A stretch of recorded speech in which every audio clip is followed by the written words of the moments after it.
Good afternoon, YouTube. Pastor Greg coming at you again with your daily mini sermon. Hope everybody's having a blessed day. So today we're going to be turning into Colossians 3:16 if you'd like to turn in with me, okay?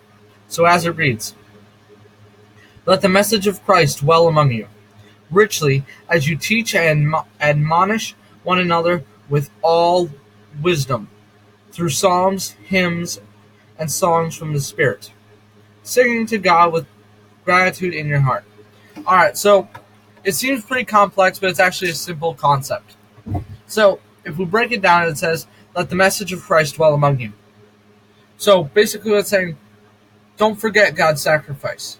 Don't forget the sacrifice that Jesus did for you upon the cross, and keep that constantly on your heart. Richly, as you teach and admonish one another with all wisdom. Okay, so if you think about that, you got to keep that as your heart as you teach. As you teach others about Christ, you got to teach them about the sacrifice that Jesus did for you and the new covenant that was created. As you admonish. Now, admonish means to warn or reprimand someone firmly. So when we're talking to people about what Christ has done for us, if they're going against something that Christ specifically tells to do, or if they're not living the right way, instead of attacking them, what you do is you let them know the sacrifice that Christ did for them. And you keep that on your heart, because that was pure love. And if you keep Christ's pure love in your heart, then you're only going to come against your brother with pure love. Nothing else. I think that's a lot of problems with Christians in this world, is they come against one another, or even people who aren't in the faith, without love, without Christ in their heart and the sacrifice that Christ did for us.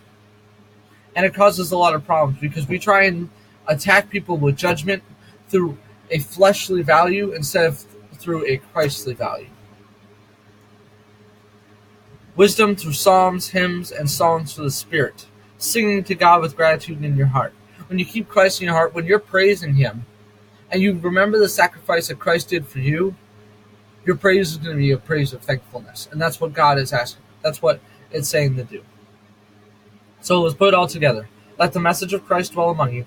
Let what Christ did for you, keep that on your heart. So when you teach people through the sacrifice of Christ. And when you admonish, when you reprimand people, when you talk to them firmly, keep it with love that Christ gave to you on your heart. And then when you sing to Him, sing with thankful praise, because when you keep Christ on your heart and the sacrifice that it did for you, your praise will be thankful for the sacrifice. So basically, no matter what you do, no matter where you stand or what you're doing in the moment, you got to keep Christ on your heart, because then it will be filled with love and thankfulness. All right, I hope y'all have a blessed day. And Pastor Greg will catch you on the flip side. All right, bye-bye.